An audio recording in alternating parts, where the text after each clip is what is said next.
Welcome to the today's Ayurveda platform. आज होली के शुभ मुहूर्त पे हम लोग कम्युनिकेशन ये टॉपिक जो है वो देख रहे हैं। पहले इसका लाइव लेक्चर हुआ था, मगर कुछ कारणों की वजह से आवाज में कोई त्रुटि थी, इसलिए हम लोग अभी प्री रिकॉर्डेड वापस से उसको कर रहे हैं। ओके, सो एक तरह से ये मेरा रिवीजन ही है, आप लोग अभी ध्यान से देखिएगा तो मैं आपको एकदम अच्छे से एक्सप्लेन कर दूंगा। हम दो टाइप देखे थे, एक वर्बल देखे थे, एक नॉन वर्बल क्वेश्चन कम्युनिकेशन देखे थे।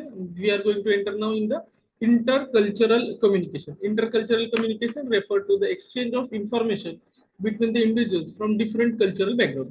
जैसे एक मद्रासी आदमी है, उसके साथ आप बात कर रहे हो, उसकी लैंग्वेज मद्रासी है, आप हिंदी में बात कर रहे हो, तो वो हो गया इंटरकल्चरल। या कोई फॉरेनर है, उसको इंग्लिश ही आता है और आपको मराठी आता है, हिंदी आता है, तो दो बैरियर्स जो है, तो आप उससे कैसे कम्युनिकेट करेंगे? It's called as internal intercultural communication. It involves the understanding and the adaptation to these diverse cultural norm, diverse the cultural norm, values and communication style। उसमें आपको कल्चरल, जैसे राधा हिंदुस्तानी मूवी था, उसमें जो मूवमेंट्स थी अलग अलग, अलग तरह से वो कम्युनिकेशन स्टाइल से उन्होंने दिखाई थी। Challenges in intercultural communication, language barriers, different languages or dialects can hinder effective। अभी सबसे पहला इम्पोर्टेंट पार्ट आता है कि लैंग्वेज ही अलग है। आप साउथ में जाओगे तो आपको तमिल, तेलुगु, कन्नड़, मलयालम ऐसी लैंग्वेज मिलेंगी, और नॉर्थ में जाओगे तो हिंदी, पंजाबी, सिंधी ऐसी लैंग्वेज मिलेगी, उर्दू। तो वो सब बैरियर्स आ जाते हैं। Cultural stereotypes, preconceived preconceived notions about the other cultures can lead to the misunderstanding। किस किस कल्चर में कोई कोई चीज करना अच्छा नहीं रहता है। फॉर एग्जांपल हगिंग और स्लाइट किसिंग ऑन चिक, ये जो वेस्टर्न कल्चर में नॉर्मल करते हैं, वो इंडिया के कल्चर में, इंडियन कल्चर में अच्छा नहीं है। या आप हाथ, एक दूसरे का हाथ पकड़ के भी नहीं चल सकते इन द यूएई कंट्री। तो वो कल्चरल स्टीरियोटाइप्स आपको मेंटेन रखना होता है। आगे है non verbal miss miss interpretation. आपका कोई गेस्चर है, जैसे मैंने अभी ये बताया कि यूएई के कंट्री में आप अगर हस्बैंड वाइफ भी हो, तो भी आप एक दूसरे का हाथ पकड़ के या हगिंग या स्लाइट किसिंग ऑन फेस और ऑन फोरहेड वो नहीं कर सकते। तो ये हो जाए गेस्चर एंड फेशियल एक्सप्रेशन में भी different meaning in the different culture. वो सभ्यता का लक्षण माना नहीं गया है इन यूएई, यूएई कल्चर। सीरिया कानून चलता है उधर, ठीक है। ओके, तो high context versus low context communication. High context culture में जापान में ये देखने को मिलते हैं, और यहाँ पे कई एमसीक्यू जो बनता है वो है डायरेक्ट इनडायरेक्ट जो है वो हाई में मिलता है ना। तो ये हाई का जो स्पेलिंग है HIGH, आपको ये आई याद रखो, ये आई जाता है इनडायरेक्ट में। इस तरीके से आपको याद रखना है कि हाई कॉन्टेक्स्ट कल्चर जो है जापान और चाइना, वो रिलेट होते हैं, rely on indirect communication and contextual cues, है ना। तो लो में क्या होते हैं, लो में वो यहाँ पे इनडायरेक्ट हो गए, वहां पे जो रहते हैं वो है डायरेक्ट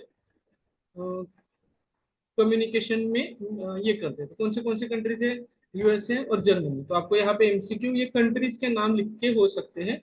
यूएसए, जर्मनी, यूरोप, ये countries depend on direct and explicit verbal communication. तो आपको फिर यहाँ पे क्या करना चाहिए, वो होता है strategies of effective intercultural communication. Okay, तो सबसे पहला आता है कल्चरल अवेयरनेस, थोड़ा बहुत करना चाहिए। जब भी आपने पुष्पा मूवी देखी है, तो पुष्पा मूवी में क्या है, वो जब वहां पे जापान में जाता है तो एक किताब पढ़ के थोड़ा बहुत जापानीज कल्चर के बारे में पढ़ता है। तो आपको भी ऐसा थोड़ा बहुत, अगर दूसरे कंट्री में जा रहे हो, दूसरे स्टेट में जा रहे हो, तो उसके बारे में थोड़ा सा पढ़ के समझ के ही आप कम्युनिकेशन किया करें। तो cultural awareness is one of the part. Second is open mindedness, avoiding stereotypes and being receptive to diverse the perception. आपको ओपन माइंडेड रहना पड़ेगा। और आप अगर पर फॉरेन में जाते हो और वहां पे अपने हगिंग या स्लाइड किसिंग ऑन फोरहेड या चिक्स देखा, अपोजिट जेंडर का, तो आपको गलिच्छ नहीं लगना चाहिए, आपको असभ्य लगना नहीं चाहिए, इसलिए आपको वहां पे अगर जाते हो तो ओपन माइंडेडनेस से ही जाना पड़ेगा। एक्टिव लिसनिंग, एक्टिव लिसनिंग में paying close attention to the verbal and non verbal cues. आप नए हो वो प्रांत में, तो इंटरकल्चरल के लिए आपको एक्टिव लिसनिंग होना जरूरी है।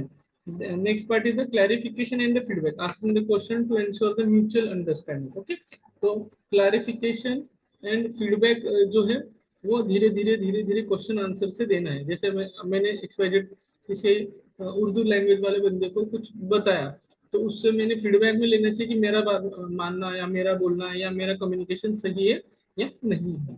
ओके, आगे जाते हैं। Adaptability, adjusting adjusting the communication style based on the cultural context, तो थोड़ा बहुत एडजस्टमेंट आपको करना पड़ेगा, that's comes under the adaptability. Okay, next next is group communication. Group communication involve the interaction among, ये जो दो पहले थे, वर्बल नॉन वर्बल और इंटर कल्चरल, ये जो थे वो बिटवीन टू इंडिविजुअल्स थे, अभी है more than two individual, that means the multiple individuals.